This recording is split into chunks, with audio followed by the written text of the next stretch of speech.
এই মুহূর্তে খবর পাওয়া যাচ্ছে রাজাবাজারে এক আইনজীবী আক্রান্ত হয়েছেন, তার উপরে ধারালো অস্ত্র নিয়ে হামলা চালানো হয়েছে।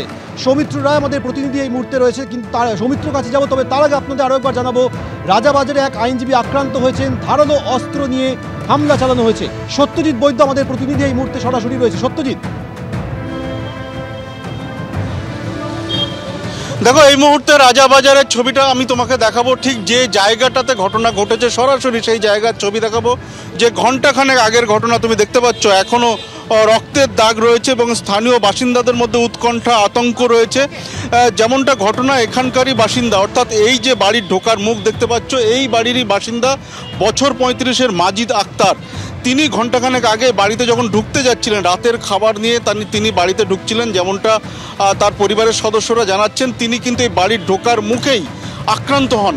যেমনটা স্থানীয় বাসিন্দারা জানাচ্ছেন যে 3-4 জন তারা ধারালো অস্ত্র নিয়ে আসেন, চপার নিয়ে এসে এই দুষ্কৃতীরা তার উপরে ঝাঁপিয়ে পড়ে, মাজিদের উপরে ঝাঁপিয়ে পড়ে এবং সে সময় তিনি প্রতিরোধ করতে পারেন না, তিনি এখানে পড়ে যান এবং স্থানীয় বাসিন্দারা তারা উল্টো দিক থেকে, অর্থাৎ রাস্তার উল্টো দিক থেকে তারা দেখতে পান, তারা ছুটে আসেন এবং পরিবারের সদস্যদের কাছে খবর দেওয়া হয়। এবং এই সময়কালের মধ্যেই কিন্তু এই দুষ্কৃতীরা তারা এই রাস্তা থেকে শিয়ালদার দিকে পালিয়ে যায়। তুমি দেখতে পাচ্ছ যে স্থানীয় বাসিন্দাদের দেখতে পাচ্ছ, তাদের মধ্যে কিন্তু আতঙ্ক রয়েছে, উৎকণ্ঠা রয়েছে। ঠিক কী কারণে হামলা এখনও কিন্তু বোঝা যাচ্ছে না, তবে আশঙ্কাজনক অবস্থায় তাকে এনআরএস হাসপাতালে নিয়ে যাওয়া হয়েছে। পরিবারের সদস্যরা বলছেন কারোর সঙ্গে তেমন শত্রুতা ছিল না, বা এই যারা এসেছিলেন যারা হামলাকারী তাদের সেভাবে চেনা যায়নি, তবে পুরো ঘটনাটা কি ঘটেছে সে বিষয়ে কিন্তু তদন্ত করে দেখা হচ্ছে।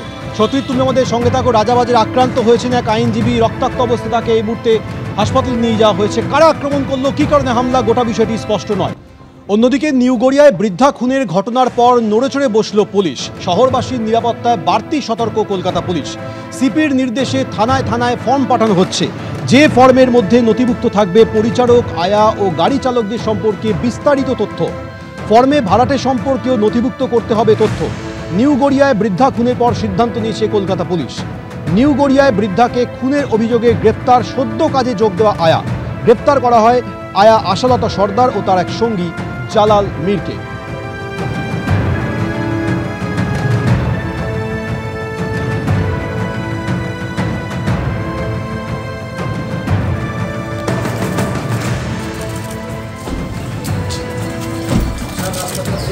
শহরের প্রবীণ নাগরিকদের সঙ্গে একের পর এক ঘটনায় উদ্বিগ্ন লালবাজার।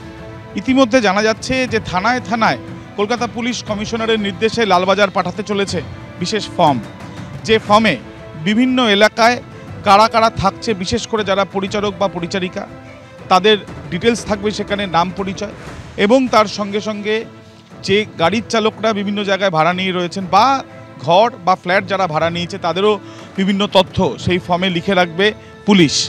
লালবাজারের তরফ থেকে এই নির্দেশ ইতিমধ্যে থানায় থানায় দেওয়া হয়েছে এবং তাদের তরফ থেকেই পাঠানো হবে ফর্ম, যে ফর্মগুলো সেই থানা অঞ্চল ভিত্তিক যে জায়গাগুলো রয়েছে সেই জায়গা থেকে তথ্য নিয়ে সেগুলো নিজেদের কাছে রাখবে পুলিশ।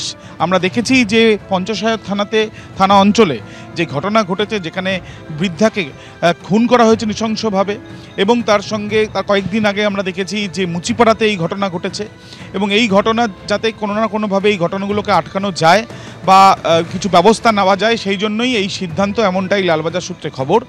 ইতিমধ্যে বিভিন্ন থানাতে সেই ফর্ম পাঠানোর প্রক্রিয়া শুরু করলো কলকাতা পুলিশ। ক্যামেরায় কৌশিক কর্মকারের সাথে আবির দত্ত, এবিপি আনন্দ, কলকাতা।